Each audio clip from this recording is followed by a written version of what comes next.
Romans chapter 8.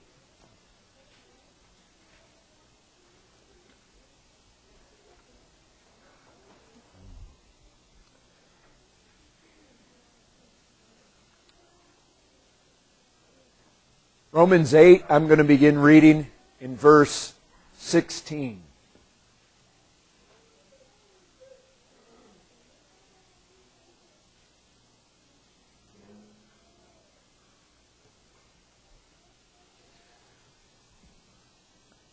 The Spirit Himself bears witness with our spirit that we are children of God. Now, I'll tell you this right off. The Spirit does not bear witness that all people are children of God. You've got to take the context here. We've just come out of the whole first part of Romans 8. The Spirit bears witness that those are children of God who have the Spirit, for one. And this is a spirit of adoption by which we cry, Abba, Father. This is a spirit that leads us, verse 14, leads us to put to death sin, verse 13. This is a spirit by which we are controlled. We walk in the Spirit. Those of us that have the Spirit, and Paul says earlier in chapter 8, if you have not the Spirit, you're a none of His. And if you don't belong to Him, and you're none of His, and you don't have the Spirit, you don't have the Spirit bearing witness that you are a child of God. That's not to say a person might not think they're a child of God, because there are other spirits. There's a lot of people in this world that think they're children of God that are not. But I'll tell you, Romans 8:13 is a big one.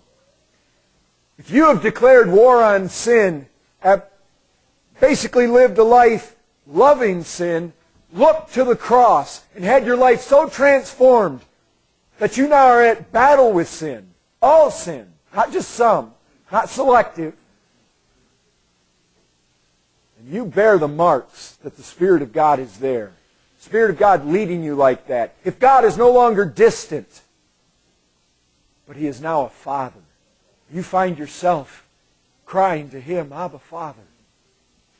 If there's an intimacy now, God isn't just far and removed in the man upstairs. He's my Father. To those, the Spirit of God bears witness. How does He bear witness? He testifies to us. Romans 5:5 is a good place. The Spirit, the love of God is poured into our hearts. What's the love of God? The love of God, later in Romans 5, we see expressed in the cross, in what Christ did.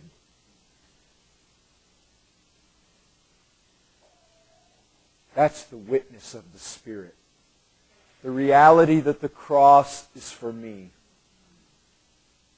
Look, if that's all true about your life, you're a child of God. And if children, then heirs. That means there's an inheritance. Heirs of God. And that makes sense, right? And typically, who are we heirs of? Our parents. We're an heir of God because He's our Father.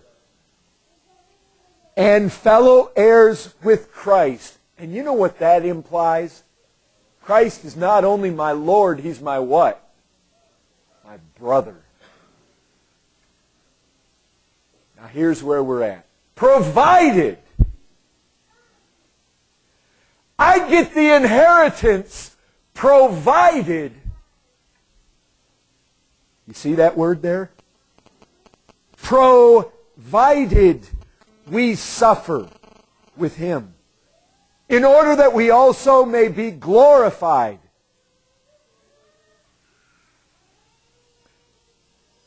With Him. literally, have you ever really thought about the word glorified? I mean, it's the idea of just swimming in glory. For I consider that the sufferings of this present time are not worth comparing with the glory that is to be revealed to us. Now, if like me, if you're the same and you grew up on the King James or the New King James, you know that says revealed in us. You grew up on the NAS or the NIV or the ESV like we use here, to us. It's not that there's a different word in the original, in the one versus the other. It's that it's translated differently depending on the translation you have. And you know why it is?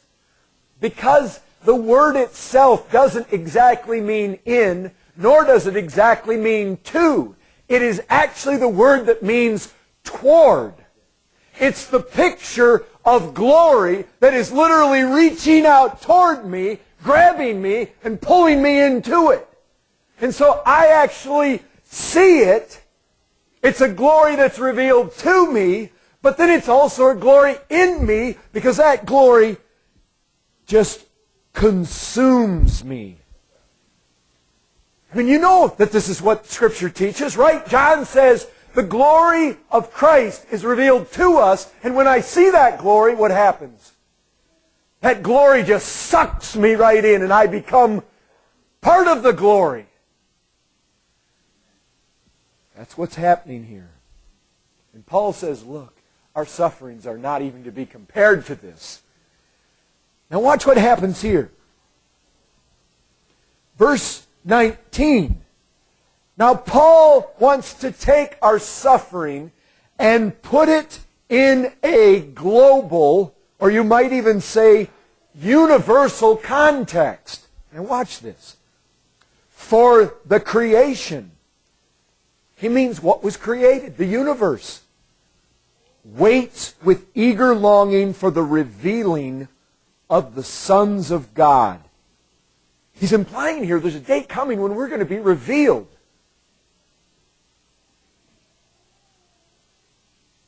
Now look, why does creation wait? Why is it eager? And he answers that in verse 20. For the creation was subjected to futility, not willingly, but because of him who subjected it, in hope that the creation itself will be set free from its bondage to decay and obtain the freedom of the glory of the children of God. For we know that the whole creation has been groaning together in the pains of childbirth until now. And not only the creation, but we ourselves, who have the first fruits of the Spirit. Who is it that has the first fruits? The first fruits here is looking back at what he's just been talking about. First fruits of the Spirit. You have the Spirit. You have the Spirit's leading. You have the Spirit's leading to put sin to death. You have the Spirit's testimony. You have the Spirit of adoption that compels you to cry, Abba, Father. You have the Spirit. And the fruits that come out of that, if you're a child of God. What he's saying here is the creation groans, but not only the creation groans, Christians groan. And why do we groan? We groan inwardly as we wait eagerly for adoption as sons, the redemption of our bodies. You know why we groan? Because we suffer, right? That's the connection here. He brings creation to this whole thing, and he shows us creation groaning. He shows us groaning. Clearly, he's tying this back to the suffering